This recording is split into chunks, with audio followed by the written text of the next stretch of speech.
Socavitre, le spécialiste de la menuiserie en aluminium, des volets roulants, des vitres et des rideaux métalliques. Tinella. Aza makany akafitsony, tongava malaky amin'ny magasin Baolay.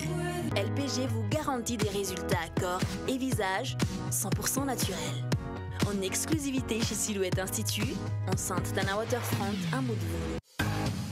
Pour votre formation après le bac, ISA, Institut supérieur d'Antananarivo à Patsakan. Socavitre, Baolay, Silhouette Institut, ISA, Institut supérieur d'Antananarivo. Manolotra anao ny vaovao.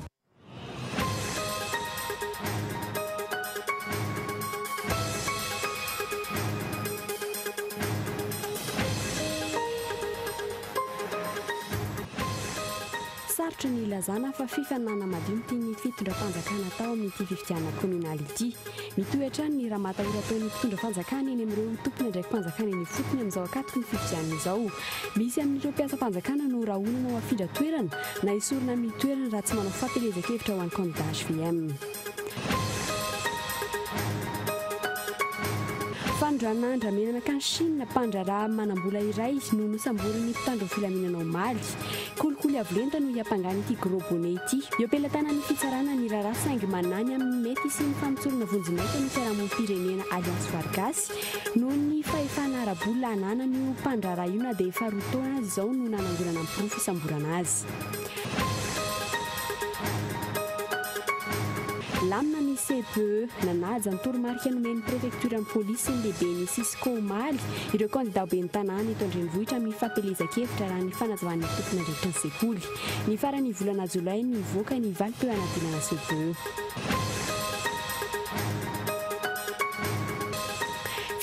Mpianatry ny siansa ny refitrevitra indray ny bomba mandatsa-dranomaso ary efatra ny voasambotra teny anivon'ny université Androany. Efa miroso amin'ny fampidiniana kosa ankehitriny hoy ny Front National ny CSS tapaka ny fiveloman'ny mponina miasa sy ny velona eny amin'ny manodidina toy ny mpitatitra sy ny mpivarotra. Any Burundi hainy tsototosatra amin'ny farany fiatrian'ny mpifidy ny fifidianana filoham-pirenena noho ny tsy faneken'izy ireo ny fitsipy-dalao sy nandray anjara tamin'izay fifidianana izay ny antoko-mpanohitra tahaka izay efa nataon'izy ireo tamin'ny fifidianana solombavam-bahoaka. Ny andininy zaretrany.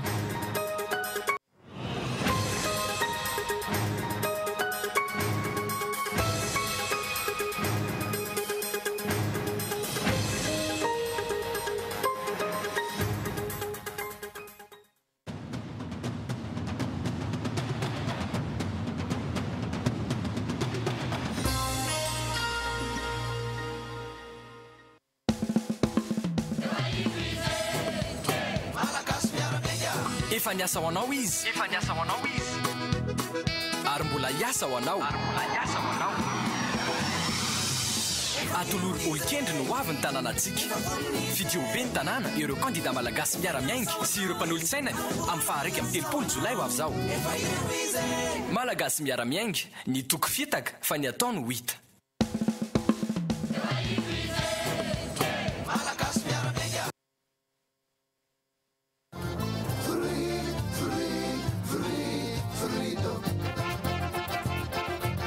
Efa teo akaikinao vahoaka hatramin'izay miara-miady taminao ary mbola akaikinao vahoaka hiara-hiady aminao anohitra ny tsirariny ampanjaka ny fitoviana ampivoatra ny tanàna ary anafaka ny tanàna koa manasanao ary lalatsiana Rakotondrazafy candidat laharana fasivy hifidy ao be ny tanàna na Antananarivo efa voasedra matotra ary tsy hamitaka anao.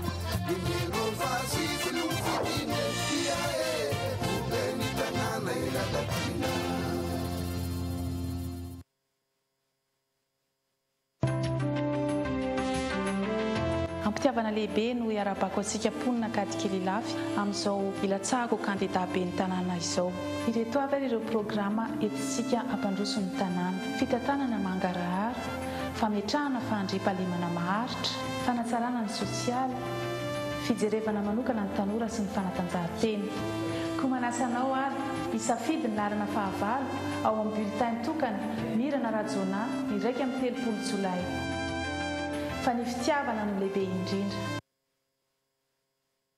Ho antsika eto amin'ny commune Talatamaty andeha hirohatra marobe isika hifidy ny lisitra ny antsika mitondra ny laharana voalohany tarihan'ny Dr Rado tany azo fa sarotra ny mila ndeha avozina ny fifampitokisana efa nisy tamintsika antsika ny atsika ka arovy sy fidio vonona ny anatsara bebe kokoa ny zava-bita marobe i Dr Rad sy ireo prailista aminy koa tokana ny safiditsika dia ny lisitra ny antsika laharana voalohany miloko mavokely fotsy manga izay tarihany Dr Rad aza miala amin'ny antsika io ka fiditsika Tillai fotoana nandrasatsika anavotany indray ny tanànatsika ombariny tsara ianao mahalala fa ineny no fanantenana ampamiratra ny tanàna hitanao tsara hadio tanàna zava-bitra iara mahalala ineny no be ny tanàna fidio be ny tanàna n'Antananarivo ineny laharana fahaeniny Lalora Valmanana samy manao fanambianarana n'Antananarivo.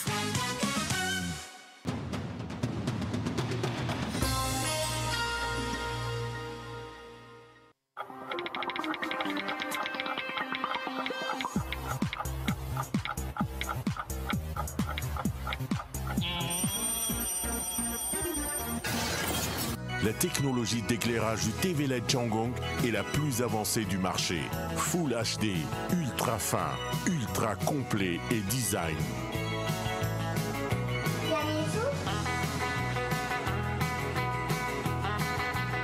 Le téléviseur LED Changong ouvre les portes du cinéma 3D dans votre salon. TV LED Changong, la meilleure TV à Madagascar et dans le monde entier. Baolai, toujours meilleur.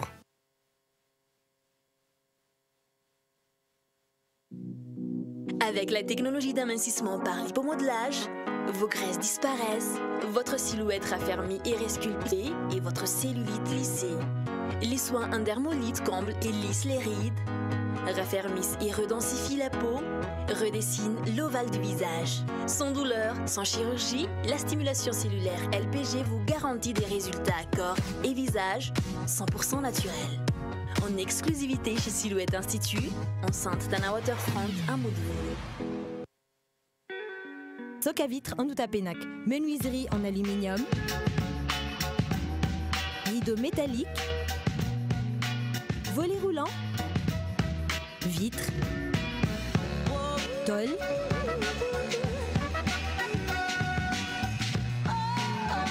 Soc à vitre en Outapenac, 020 22 682 28, 033 11 256 63, Soc à vitre en Outapenac. Très sincèrement à votre service. Koro ASEM manolotra ny clé du bac 2015 fanala ito farany hiatrehana ny fanadinana bac A, C, D, gestion pro sy techno ary G3 fidirana alatsinainy 17 jolay. Misokatra ny fisoratana anarana ho an'ny mpianatra rehetra na ao anatiny na ivelan'ny fandom-panabeazana ASEM. Clé du bac atolotry ny Koro ASEM no fanalahidy ny fagnombiazana Koro ASEM Analakely, Ambohibao, Ivato, Analamahitry, Tanjombato, Itaosy, Antsirabe, Moramanga, Ambatondrazaka, Mahajanga. Téléphone 22 345 38. Ny hazo ny vanon-kolakana, ny taninandriny ny tsara. Ny orinasa Madagascar Évolution Immobilier dia vonona nome fahafa-po anao an-trano an'izay mikasa hividy tany. Toerana maro azo isafidianana no atolotra ho anao amin'izany, toy ny eo Amboanjobe, Bevalala, Ambatondrahavavy, Jangaina, Antsahamarifosy, Manandrina, Ambohimanga. Maimaimpona ny fitsidiana ary mampandrisaina anao amin'ny fikarakarana ny taratasy rehetra. Gora mila fanazavana fanampiny ianao dia aza misalasala miantso ny laharana 033 21 099 06 034 14 099 06 na 22 566 54. Madagascar Évolution Immobilier, un avenir sûr, investir, bâtir pour le futur.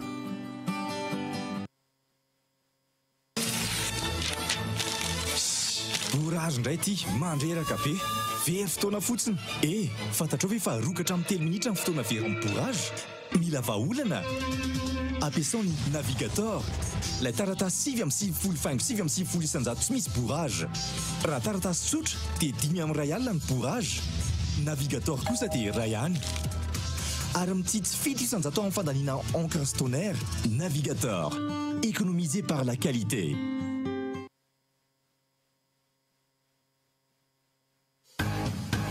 votre formation après le bac. ISA, Institut supérieur d'Antananarivo à Patsakan, vous propose les modules suivants. Secrétariat de direction, bureautique informatique, filière, gestion et management d'entreprise, commerce international et opérations douanières, commerce force de vente. Rentrée vague 2015, 24 juillet, 25 septembre et 27 novembre. Avec des professeurs qualifiés. Écolage abordable et 0 arrière de frais généraux pour les 30 premiers. ISA, l'O3E 30 bis à Patsakan, derrière Knapp Sapeflo. Contact 034 16 678 21 033 81 594 33.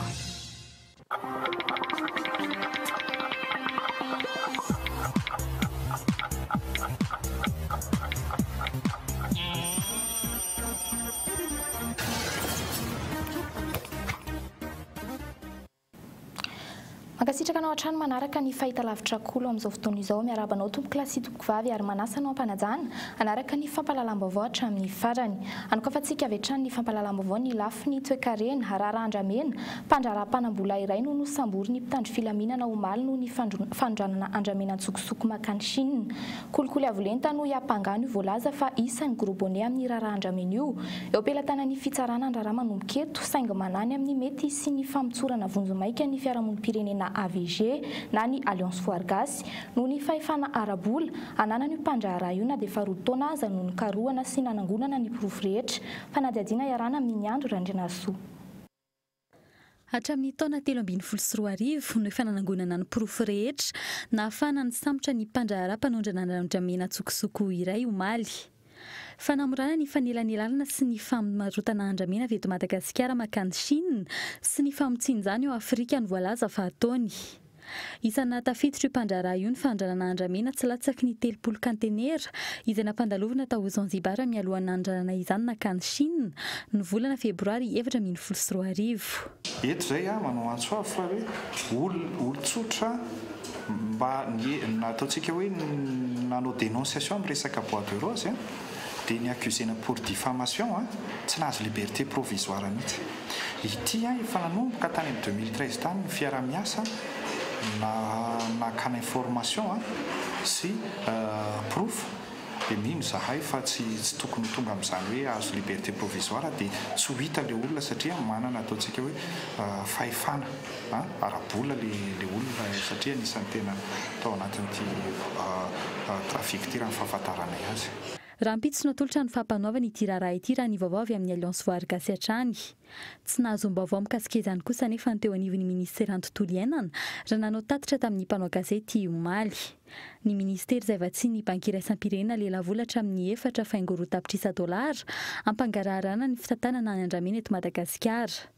Tsy mbola misy anarana mivoaka arak'izany hatreto mikasika ny grobone amin'ny fandranana Andramenantsokosoko hiakatra parke rampitsy ity raharaha ity tsy manaiky ny laza na ny fiavian'ilay voalaza fa mpandraharaha voasambotra na ny taona na ny toerana nisamborana azy na izay mety ho mpiara-miasa amin'ny Alliance Foargasy androany noho ny filazana fa hoe tsy ambaratelo ny fanadihadiana izany.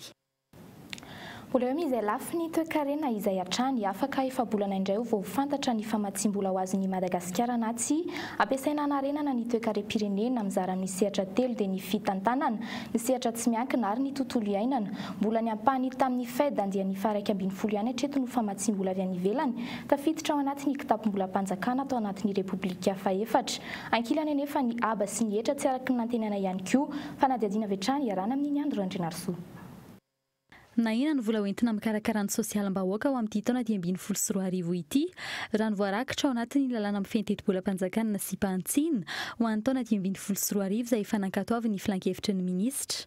Na enatra amin'ny fapolisin-jato ihany koa ny vola ho ampiasain'ny fanjakana mandritra ny tapany faharoa ho amin'ity taona ity. Midika izany fa sarotra ny anainga ny toe-karena ary sahirana ny fanjakana. Etsakilany famatsim-bola matsina tetika samy tetina 7,700 faingo 10,000 ariary sy fanampiana ny tetim-bola-panjakana mitetina 1,700 faingo 7,000 ariary novina napetraky ny fanjakana malagasy tao anatin'ny tetim-bola-panjakana ho amin'ity taona ity ny 20 oktobra 2024 hatreto anefa 520 tapitrisa euro avy amin'ny vondrona Europeana ihany no efa tafiditra tao amin'ny kitapo-mbola-panjakana izay mbola pahany amin'ny Fed andian'ny faraiky 12. Tsy mbola tanteraka ihany koa ny fanaova-tsy ny famoana ny ampahany manaraka amin'izany fête andiany faraky ambin'ny folo izany izay tokony natao ny volana jona farany teo. Ny conférence des bailleurs ny fahafito ambin'ny folo sy ny vavalo ambin'ny folo novambra ho avy izao izay tanterahina ny Paris Frantsa no hanapaka ny famatsim-bola omena ny fanjakana malagasy, famatsim-bola izay ampiasaina hatramin'ny taona 2024. Io dia ivitoerana anankiray rahan'ny mpiara-miombonantoka rehetra izay efa mpiara-miasa amintsika, ary eo koa ireo mpiara-miombonantoka izay mbola tsy mpiara-miasa amintsika na fondation privé zany na ireo amin'ny sehatra tsy miankina zany amin'ny secteur privé, misy volet anankitelo ao anatin'io, volet anankiray gouvernance, volet anankiray momba ny secteur privé ary ny volet anankiray momba ny environnement. Io sehatra anankiray io zany dia tena ifamitona amin'io daholo mihitsy na ny any amin'ny niveau en présidence, ny any amin'ny primature, ary ny volet environnement moa zany dia mitana toerana lehibe ao anatin'io satria fantatsika fa eo am-panomanana koa tsika an'ilay hoe COP 21 izay atao amin'ny faran'ny volana décembre zao any à Paris. Ohatra iray amin'ny olana teraka ny fitarazon'ny fahatongavan'ny famatsim-bola ny Valala. Ahina iverina eto an-drenivohitra sy ny manodidina izany ho amin'ny volana septambra. Mbola tsy ampy telo tapitrisa dolara ny vola ampelantanan'ny FAO ahafahana mifeny andiam-balala. Ho an'ny sarababim-bahoaka, olana iainana isan'andro ny fiakaran'ny vidim-piainana izay efa mihoatra teboka ray faingo ray raha ampitahina amin'ny vinan'ny fanjakana. Manoloan'ireo rehetra ireo, nasondrotra 20 ny vola mpanjakana ho ampiasain'ny fiadidian'ny Repoblika ao amin'ity taona ity. Fa ivadika amin'ny vaovao politika kosta indray mitohy hatrany ny raha matahora ataon'ny mpitondra fanjakana eny amin'ireo tompona ndraiky mpanjakana iny fotony amin'izao ankatoky ny fifidianana izao. Taoriany resaka fanoloana lehiben'ny distrika sy lehiben'ny faritra ary ny fanendrena PDS ny rarakopany dia miroso amin'ny fandrahonana ireo mpiasa mpanjakana indray no misy ankehitriny. Fanadiadiana entiny Eriny Irina Rabary. Raha tsy ivina izay zava-nitranga talohan'ny nanombohan'ny fampelezan-kevitra ny CCS ny fanoloana tompona ndraiky mpanjakana ambony toy ny lehiben'ny distrika sy ny PDS sy ny sisa. Izao indray dia rehefa teren'ireo tompona ndraiky mpanjakana ambony ireo hanohana ny kandidan'ny HVM ny lehiben'ny fokotany sy ny mpiasa mpanjakana any amin'ny faritra. Fanesorana eo amin'ny toerana na famindra-toerana no handrahonana ireo izay mandahy izany raha ny fanazavana azo. Any amin'ny komune ny fanadina ohatra dia mitaraina momba izany ireo kandida. Misy le mpiasa-mpanjakana izay miaradia amin'ny antoko hafa dia ho ampitahorina hoe rationaliste izay olona mpiasa-mpanjakana manohana antoko hafa ankoatra ny HVM. Izany zavatra misy aty fanadina, ohatra anisan'izany ny président Fokotany izay esorina amin'ny toerana raha ohatra ka tsy manohana HVM. Ohatran'izany koa ny mpiasa-mpanjakana ny mpampianatra satria ny ankamaroan'ilay olona zany ny kandidany HVM zany raha malala ty amin'ny komine urbaine fanadina. Indrindra ny ato anaty distrika fanadina fa tsy dia mahafeniseny mason'olona ihany, tsy dia maharesy sahatra olona. Ka eo zany ny atahorana zareo satria matahatra ny tsy olana angamba dia ampitahorana ilay olona izay mpiasa-mpanjakana satria nefa ilay olona tokony hanana safidy malalaka hoe ty ny olona mety aminay hitondra anay. Raha lalàna nefa dia azo toriana ireo tompona andraikitra manao izany fanaparam-pahefana izany raha toa ka mbola tsy nametra-pialana na nitsahatra tamin'ny asany nandritra ny fotoana voafetra na congé. Isan'ny sazy voarakitra ny lalàna amin'ny feny fifidianana ny famonoana ny vato azon'ireo kandida no toana ny mpiasa-mpanjakana ireo ankoatra ny sazy omena ireo mpiasa-mpanjakana nandika lalàna raha toa ka voapirofo izany. Tsy azo raisina ho fiarovan-tena ho an'ireo nandika lalàna ireo nefa ny fisian'ny tsindry sy ny fanerena avy amin'ny lehibe raha ny nambara ny Thierry Rakotonarivo. Ny mpiasa-mpanjakana rehetra dia tsy afaka ary voararany lalàna ny manao fampelezan-kevitra. Voararany lalàna ny mampiasa ny fitaovam-panjakana ho amin'izany fampelezan-kevitra zany. Ary raha manao izany izy dia misy ny sazy izay enjana tokony ahazo azy.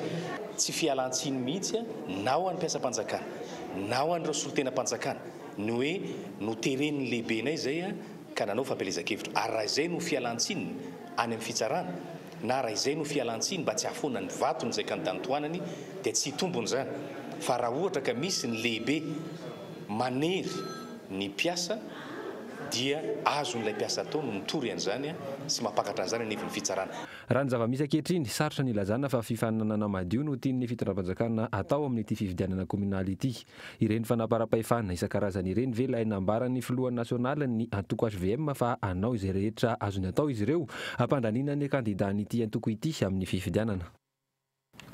Fa mikasika ny fifidianana kosta indray dia mijanona ho mpanolotsaina izay ben'ny tanàna lalàna eo ireo kandida mpirotsaka hafa arakaraka ny isan'ny toeran'ny mpanolotsaina.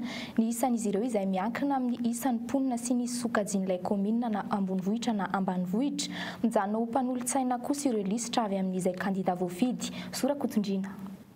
Hatreto mbola manahirana ny fitsinjarana ny toeran'ireo mpanolotsaina araka ny voalaza ao anatin'ilay lalàna 5 aotraotra valo nantsina ny fomba fifidianana ny ben'ny tanàna sy ireo mpanolotsaina azy ao amin'ny lalàna 14 aotra roapolo. Raha ny voalaza ao amin'ny andinin'ny faharoa izay manitsy ny andinin'ny faha 407 207 ary 707 ao amin'ilay lalàna teo aloha, ny kandida mahazo ny isam-bato be indrindra no mahazo ny toeran'ny ben'ny tanàna. Ho an'ny commune Ambonivohitra, mpanolotsaina 9 ho an'ny mponina latsaky ny 5 alina, 12 kosa ho an'ny commune manana mponina latsaky ny 4 alina. Mpanolotsaina 13 kosa ho an'ny commune manana mponina latsaky ny 2 alina sy 1 hetsy, 15 ho an'ny commune manana mponina latsaky ny 5 alina sy 2 hetsy, ary farany 17 ho an'ny manana mponina mihoatra ny 5 alina sy 2 hetsy. 5 ka hatramin'ny 7 kosa ny isan'ny mpanolotsaina ho an'ny commune Ambanivohitra. Miavaka kosa izany ho an'ny commune Antananarivo renivohitra ohatra, mpanolotsaina 2 ho an'ny mponina 3 alina. Raha atao izany ka tsotsotra, manana mponina hatrany amin'ny 2 alina sy 1 hetsy sy 1 tapitrisa ny boriboritany enina eto Andrenivohitra, manana mpanolotsaina misy 720 ny commune Ambonivohitra Antananarivo. Lisitra no fidina fa tsy olona tokana, miankina amin'ny isam-batony tsirairay kosa ny isan'ny mpanolotsaina ao anatiny. Ohatra raha toka nahazo 270 ny kandida mitarika, midika izany fa ny 270 ny toeran'ny mpanolotsaina dia azy avokoa, ary mifanaraka amin'ny lisitra voasoratra izay natolotry ny kandida tsirairay avy. Izany hoe tsy azo ovaina intsony ny filaran'ny olona ao anatin'ny lisitra tsirairay avy, ary tsy ho tafiditra ao anatin'izay ho mpanolotsaina ny any amin'ny faran'ny lisitra. Ny isan'ny mpifidy zaraina amin'ny isan'ny toerana voatondro kosa no hamaritra ny isan'ny mpanolotsaina avy amin'ny filaran'ny kandida amin'ny valim-pifidianana. Hatreto aloha, mbola ireo vehivavy no hita misongadina eto amin'ny commune Antananarivo renivohitra, somary takona kosa ireo kandida lehilahy. Mbola eo amin'izay lafiny politika izay hatrany tsy hita intsony ny tohin'ilay dinika eo amin'ny fampihavana-pirenena izay natao teny Ivato na ireo mpikamba natao anatin'ilay comité de suivi azy efa tsy any amin'ny fanatanterahana izany intsony. Mbola miantona kosa ny firesahany avy ao anivon'ny FFM amin'ireo androm-panjakana maro samihafa mikasika ny fanelanelanana amin'ilay pacte de responsabilité vokatry ny fifidianana communal raha ny fanazavana avy amin'izy ireo androany Zorakotondrina Trany. Aorin'ny valim-pifidianana izay vao isindray ny fitetezan'ny FFM manana filan-kevitry ny fampihavanana malagasy ireo androm-panjakana maro samihafa izay tafiditra ao anatin'ilay fanelanelanan'ity rafitra ity amin'ilay pacte de responsabilité izay voalaza ny fitsarana avy momba ny lalam-pandrenana. Hatreto raha ny fanazavan'ny ao anivon'ny FFM milaza ny hoe efa vonona amin'izay fifampiresahana izay avokoa ny rehetra. Ny androm-panjakana rehetra na ireo député izay nanao ny déchéance sy nanao ny motion de censure na ireo député pomba ny fitondrana na ry zareo tany amin'ny ataontsika hoe ny CMDN ny médiature ny présidence mpanolotsaina ny président zany dia samy natsapa fa ilaina ny fanatonana. Eo zany tsika amin'izao fotoana izao fa rehefa avy eo mbola hitao ny tohiny sa vanim-potoan'ny fifidianana moa tsika zao dia saika any daholo ny tsy mbola fantatra mazava kosa na rahoviana no isy toy ny izay fionana eo amin'ny fahefana-panatanteraka sy ny fahefana-panao lalàna izay.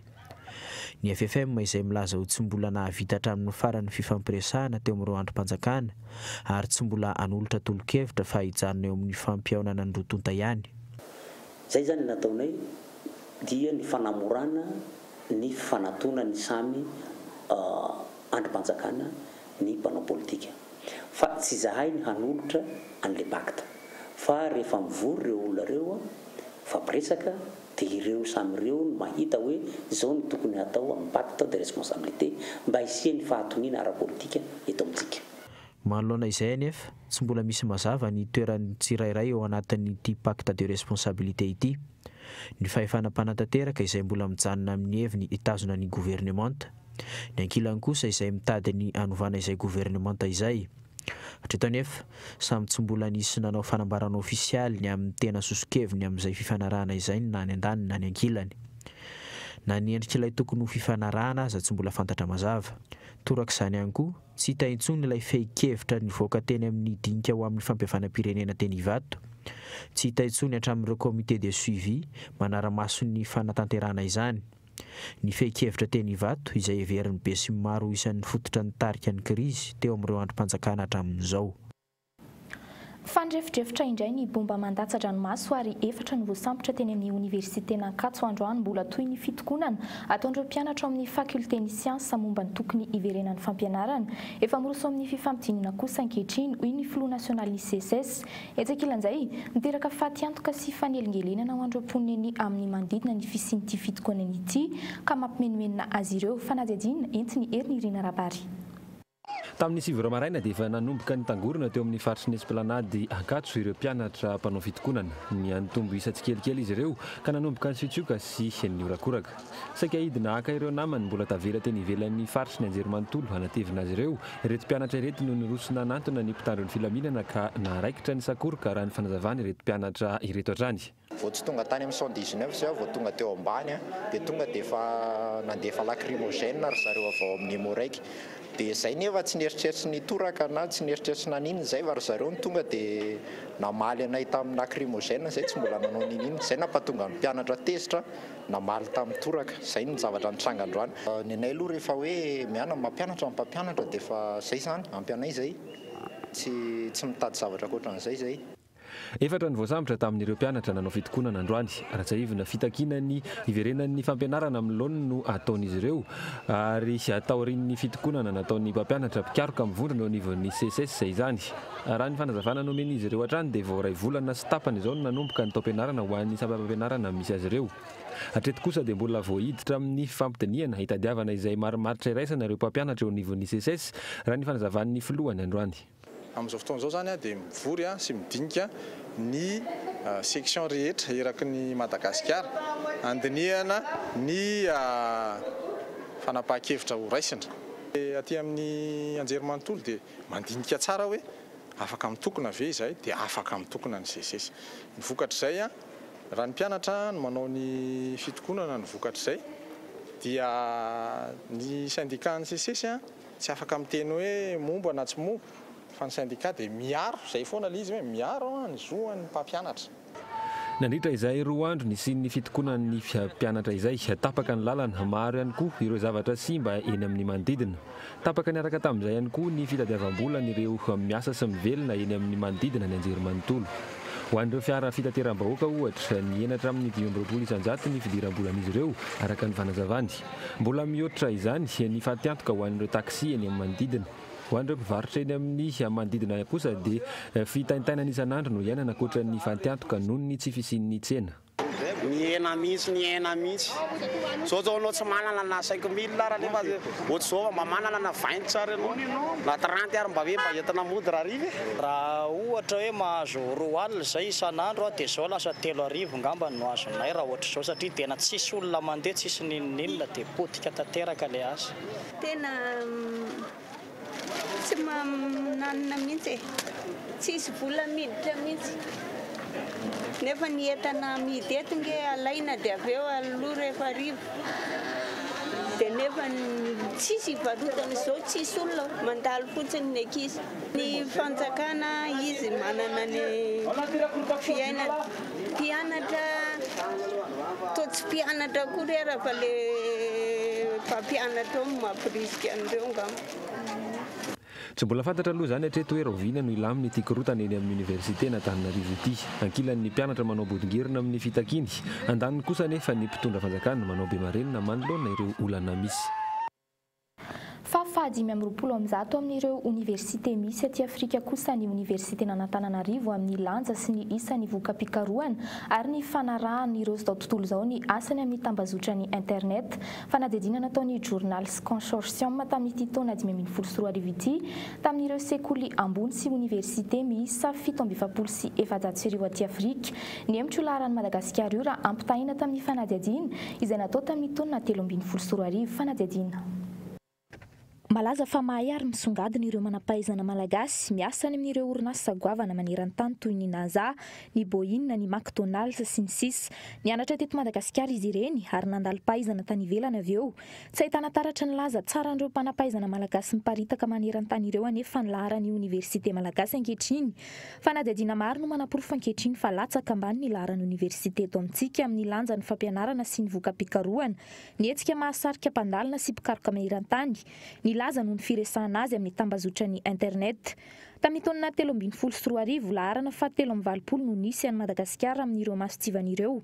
Mbola resy ny Universitén'i Rwanda izay laharana faha-efapolo sy ny Universitén'i Nosy Maurice eo amin'ny laharana fahatelo amby telopolo ary ny Universitén'i Nosy La Réunion izay laharana fahasivy amby telopolo ny Universitén'i Antananarivo. Tsy nijanona teo anefa fa nitotongana izany tamin'ity taona 2013 ity. Tahaka izao ny filaharana amin'ireo Université mpanjakana 7 eto Madagasikara amin'ny isa voalohany hatramin'ny faha-770 manerana ny Afrika. Faha-520 ny Universitén'i Antananarivo, laharana faha-700 kosa ny Universitén'i Toliara. 770 no misy ny École Supérieure Polytechnique, laharana faha-350 ny Universitén'i Fianarantsoa, laharana faha-300 ny Universitén'i Mahajanga, eo amin'ny laharana faha-770 kosa ny Universitén'i Antsiranana ary laharana faha-570 ny Universitén'i Toamasina. Arak'izany tsy mampirehareha mampanontany tena ny lanjan'ny université eto amintsika na dia amin'ireo université aty Afrika fotsiny aza no anaovana ny fampitahana. Hita taratra fa manan'olana isika rehefa hita miharihary fa mahatafiditra université 10 ao anatin'ny 20 voalohany Afrika Atsimo ary tafiditra fa 70 ny universitén'i Rwanda izay niaina ady an-tranony vaivay tamin'ny taona 477. Mazava fa tsy nataon'ny fanjakana malagasy ho lara-pamehana ny fampianarana ary tsy nisy politika mazava teto fa nomezakasina sy fampiroboroboana ny tontolon'ny fampianarana ambaratonga ambony. Université tsy miankina maro manerana any Afrika no maharesy sy misongona ny Université mpanjakana eto Madagasikara. Mazava ihany koa fa ny lanjan'ny vokam-pikarohana sy ny lanjan'ny fampianarana no tanjona sy fanambiny universitén'ny firenenkafa. Ny antsika kosa ny fitarazon'ny vatsim-pianarana tsy mety ahitam-baolana sy ny fitokonana arahan-torabato sy fifaninjen'ny mpianatra sy miaramila isaky ny mahatsiaro no malaza eto. Eo amin'izay tontolo ny fampianarana izay hatrany nizotra ny lamina amin'ny ankapobeny fanadinam-panjakana voalohany tamin'ity taona ity. Ivitoeram-panadinana 730 no nandraisana ny fanadinana CEPE teto Antananarivo. Voaja ho andro toeram-panadinana ireo ny fanatsarana ny fampielezan-kevitra nandritra ity tontolo andro ny androan'ity fanadihadiana. Nanaja ny toromarika nomen'ny prefekturan'ny polisy sy ny lehiben'ny Cisco Omaly ireo kandida ben'ny tanàna eto Andrenivohitra raha ny fanazavan'ny tompon'andraikitra. Olana fahita matetika tamin'ny fotoanan'ny fanadinam-panjakana ihany amin'ny ankapobeny no tsikaritra nandritra ity tontolo andro ity teny amin'ny toeram-panadinana fanadinoana taratasy fiantsoana fahatarana ary tsy fahatongavana ho an'ny mpiadana sasany ireo no nisongadina. Tsy dia nahitana olana firy ankoatran'ireo amazazazy moa izany le akizma dia rona telo manadino convocation na manadino carte d'identité scolaire efa ny vahaolana efa fantatra foana hoe izao no tokony atao raha ohatran'ireny. Fomba mahazatra ny iray aman-dreny fanaterana sakafo amin'ny fotoan'ny fanadinana toy izao. Ho an'izy mianaka ireto efatra amin'ny maraina no nomanana sakafo ho an'ny mpiadana. Nijanona teny an-toerana ny iray aman-dreny ny andry ny firavan'ny zanany sy nakahiry azy. Ny andro ity satria izay no zato no mipetraka dia ilay ambotaiazy koa no tena problème dia voatery mitondra sakafo. Dia izao izay mianaka avy mitady ranona pango sy roma zavakely mafana fa ny vary sy loaka efa voninahitra amin'ny maraina. Makany Morondava, Maharapitsorivo. Ny ankamaroan'ireo mpiadana CEPE efa nanomana ny fialan-tsasatra aorian'ny fahavitany ity fanadinam-panjakana ity. Efa misy ihany koa ankilan'ireo toeram-pampianarana manao fanentanana amin'ny fampianarana mandritra ny fotoana fialan-tsasatra. Les cours misy niveau rehetrarehetra 7e, 6e hatramin'ny terminal misy cours rehetrarehetra. Misy cours de langue, misy cours na anglais, français, misy préparation na concours mpanjakana. Amin'ny faran'ity volana ity no valy sy voaka ny valin'ny fanadinana. Misa 3,5 raha tsy ahivina ny isan'ny mpiadana ho amin'ity fanadinam-panjakana voalohany ity 5 ny toerana anaovana ny fitsarana. Fampiasa tsiraikitra na ECD roapolo kosa no nampidiry ny ministera-panjakana misahana ny fananantany hiasa hisolo ireo mpiasa tsy manatanteraka ny asa ny fanazavan'ny mpiasa androany. Mpiasa tsy manana traikefa sy fahalalana amin'ny resaka sehatra io akory ireo mpiasa vaovao ireo araka ny fitatarandreo mpiasa. Ito hiatrany araka izany ny fitokonana ataon'ny mpiasa noho tsy fisian'ny firarahina eo amin'ny rodonta Lirira Biadatrany. Mitoetra ny be marena ataon'ny ministera-panjakana misahana fananantany amin'ireo fitakiana ataon'ny mpiasa. Mpiasa vaovao roapolo no nasolo ny ministera ireo mpiasa-panjakana roapolo izay mbola miantona karama. Tsy mbola fantatra reto ny fepotona iasan'ireo mpiasa vaovao ireo ary tsy eken'ireo mpiasa ny ampidirn'ireo mpiasa lazain'izy ireo sy matiana ireo amin'io sehatra io. Mirakitra kolikoly ny fihetsika toy izao raha ny fanazavan'ny mpiasa. raha ny andiany nisy roapolonazy réquisition angamba no eritreretinay satria zay ihany no voakasika tamin'iny tamin'ny zay tsy fantatray satria any tompon'andraikitra angamba no afaka azahoanareo ny information dia tsy fantatra mazava ny masotsivana nampidirina ireo mpiasa vaovao tsy nisy ny taratasy fanambarana fitadiavana mpiasa vaovao tsy manara-dalàna na ny fanoloana ireo mpiasa ireo na ny fampidirana mpiasa vaovao tsy manana traikefa amin'ny sehatra io raha ny fanazavany mpisolo vavy ireto mpiasa fananantany ireto tsy mbola nisy hatreto ny fifampidinina teo amin'ny rotota mikasika ny fahamana ny olana misy koa milaza ao anatin'ny andininy fahatelo amby telopolo fa manana zo dia ny lalàna 6 sy 9 ao anatin'ny statut lehilahy dia milaza fa tsy azo tapatapahana fotsiny amin'ny tsy antony ny karama mampiasa-panjakana ny afo syndikaly zany ilaza rientitra tsara eto tena tokony ho tafitany amin'ny ministra tompon'andraikitra voalohany izy ary ny afo syndikaly raha mbola somary enjakenjany izy dia tsy ampafiliny zavatra teo aloha dia ny afo syndikaly mametraka tsara mazava fa amin'le fery ianao fa hanenenanao io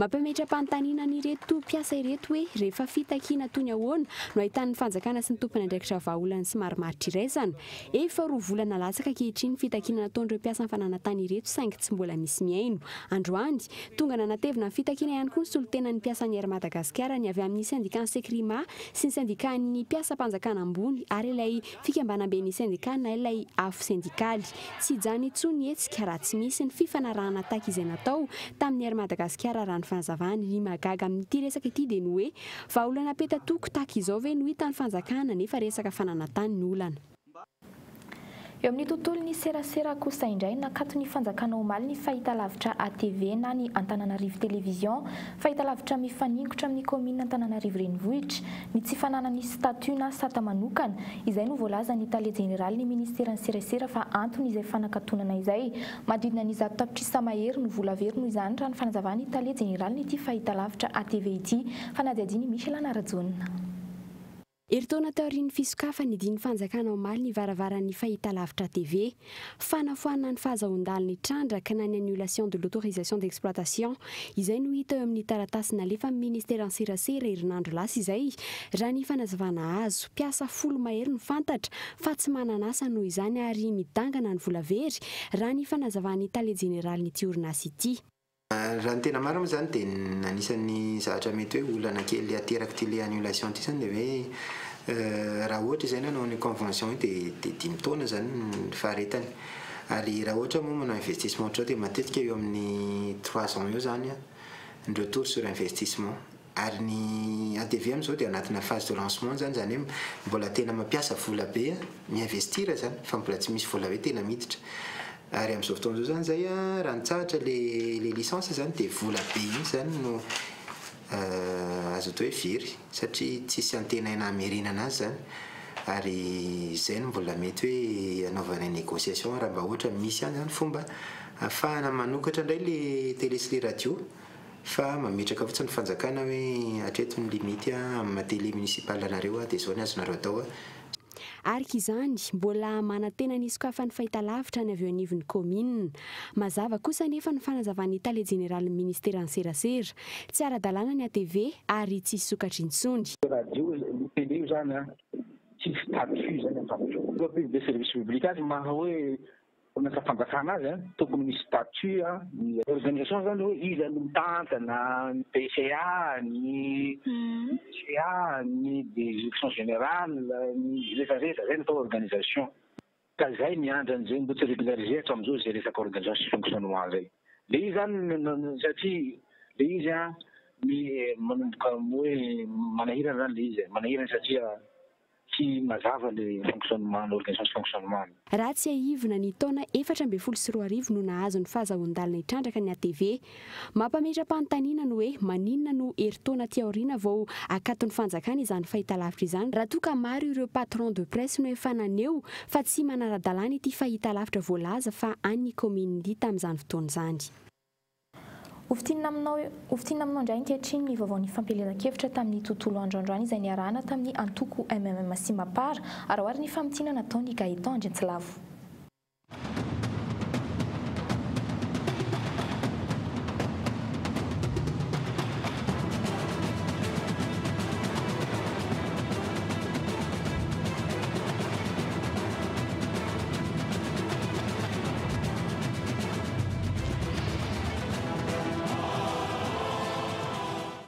teto amin'ny tsenanombo talata volonondry no nanohizan'ny kandida malagasy miaramiainga Rakotondra farany aina Martin laharana voalohany ao amin'ny biletatokana ny fampelezan-kevitra androany tonga nanotrona teny atoerana ny filoha nasionaly ny antoko Adjoné Narvelo izay efa fantatry ny mponina tamin'ny asa fampivoarana sy fampandrosoana ny commune talata volonondry raha tsy ilaza afa-tsy fanamboarana ny sekoly sy ny biraon'ny commune ny sosialim-bahoaka sy ny fanohizana ny asa efa natao hatr'izay no vinapetraka ny kandida izay natolotry ny malagasy miaramiainga eto amin'ny commune talata volonondry ankoatr'izay hojerena manokana ary atao lara-pahamiana hoy izy ny fampianarana ny rano fisotro madio ny jiro ary ny fandriampahalemana misy ny tsy fandriampahalemana ary ety aminay aty zany dia efa lasa ohatran'ny zone rouge ihany tsy indraindray satria efa misy ny fanafian-dahalo sy ny fanafian-jiolahy nefa ny zandary zany dia vitsy noho izany dia lara-pahameanay zany ny tena amadika an'io poste avancé io brigady ny lara-pahamena manaraka an'izay zany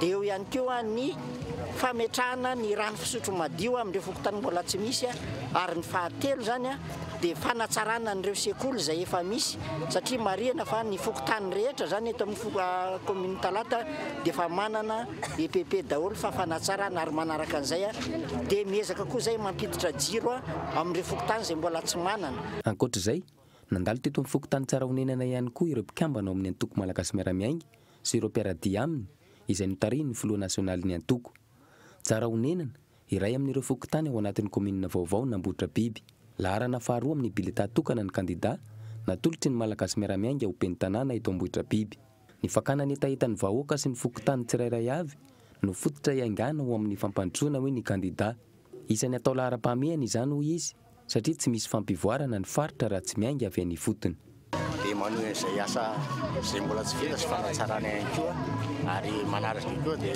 mandray izay etaeta ny fokontany tsirairay avy hoentina ampandrosoana ny tanàna misy azy ihany koa dia entina andinihana hoe inona no fomba nataterana zany ezaka tadiavan'ny fokontany tsirairay avy zany dia mitady ny lalabola rehetra ny bantoerana nandritra ny fitsidiana nataony ny fandresen-dahatra ny mponina isafidy izay hitondra ny commune misy azy avy olona vanina no ilaina fa tsy olona vonina araka ny ambetiteniny ireo kandida malagasy miaramiainga iny an-toerana olona vanina afaka hitondra vahaolana maharitra ho antoko ny fampandrosoana ny faritra tsirairay avy sy ny firenena iray manontolo tsy misy fampandrosoana maharitra raha tsy miainga avy amin'ny filan'ny fiarahamonina sy ny fiompiana ary ny fambolena miaramiainga ho amin'ny fampandrosoana izay ny teny filamatra ny entin'izy ireo niatrika ity fampelezan-kevitra ity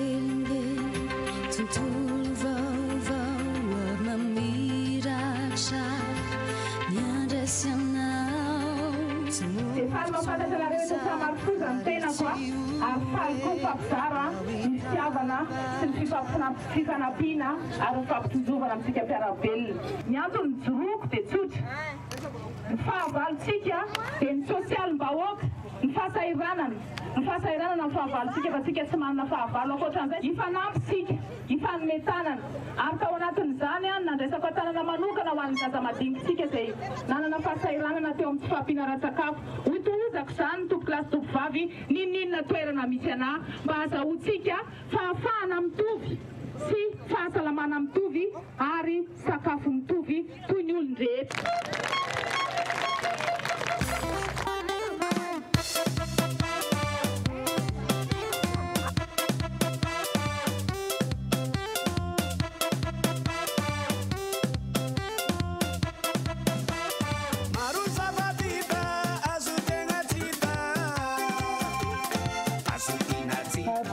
zany no natonga antsika ny eo nandroany dia ampitiavana koa ny eonako aminareo rehetra tsy vaky volo eto amin'ny faritra Ambohitraina faly be mihitsy sady malahelo mahita ny zavatra manjoa antsika ihany koa indrindra ity bebe eto ampelantanako ity izay mbola mitoto vato hatramintsika mitelo izao misy anankiray tena mitondra bavaka anareo efatra amin'ny 70 taona hono izy mbola mbola mitotovato foana hatramin'izao.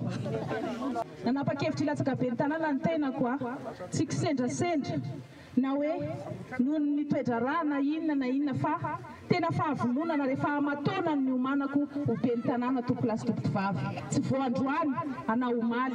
Ny antony dia tsotra, tsy manam-pahavalo an'izaniza fa zao mahazo anareo zao ny fahavaloko tompolasy tompotovavy. Ny fahasairananareo isa-tokantrano, ny fampitsinjovantsika aloha ananatsika zo mitovy a hiezaka amin'izay an'izay vita, hiezaka amin'izay fifanampiana ary hiezaka koa hifanampy sy fanotrona amin'ny zavatra tokony atao. Fa ny sosialitsika averiko foana, tsy misy tambony ny zavatra io fa fitiavana lehibe indrindra.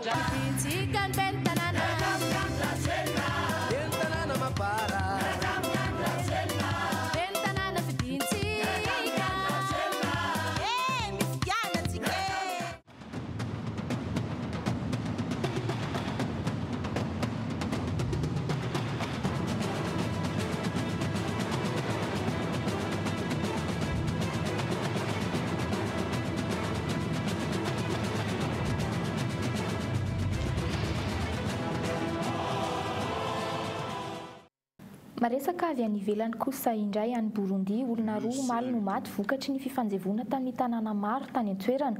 Tao anatin'ny korotana araka izany no nanomboka ny fifidianana filoham-pirenena. Noho ny tsy faneken'izy ireo ny fitsipy-dalao, tsy nandray anjara tamin'izay fifidianana izay ny antoko-mpanohitra, tahaka izay efa nataon'izy ireo tamin'ny fifidianana solombavam-bahoaka. Indro kosa hofitinina aminao ireo matomba avao tamin'ity androany ity, misy amin'ireo mpiasam-panjakana norahonana findra-toerana na esorina amin'ny toerany raha tsy manao fampilezan-kevitra ho an'ny kandidany antoko HVM. Fandranana andramena makany Chine, mpandraharapanam-bola iray no nosamborin'ny mpitandro filaminana omaly. Kolikoly avolenta no hiampangana ity voalaza fa gorobony ity ary efa eo ampelantanany ny fitsarana ny raharaha. Nanaja ny toromarika nomen'ny prefektoran'ny polisy kosa ny lehiben'ny Cisco omaly ho ny kandida bentaniny to andrenivohitra amin'ny fampilezan-kevitra raha ny fanazavany tompona andraikitry ny sekoly.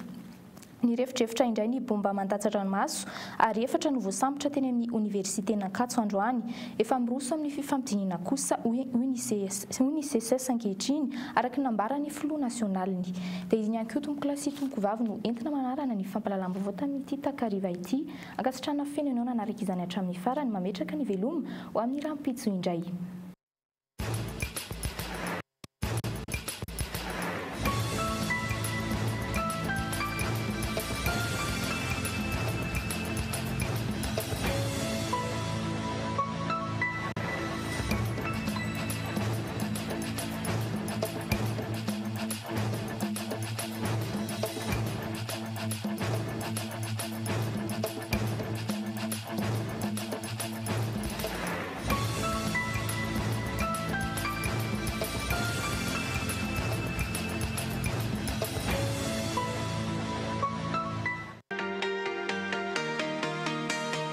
Vitre, le spécialiste de la menuiserie en aluminium, des volets roulants, des vitres et des rideaux métalliques. Tinella.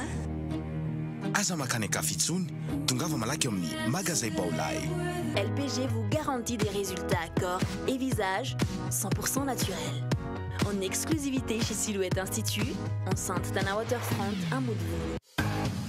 Pour votre formation après le bac, ISA, Institut supérieur d'Antananarivo. Ny fampalalambavao ny rahanao tamin'ny Soka Vitre, Baolay, Silhouette Institut, ISA, Institut supérieur d'Antananarivo.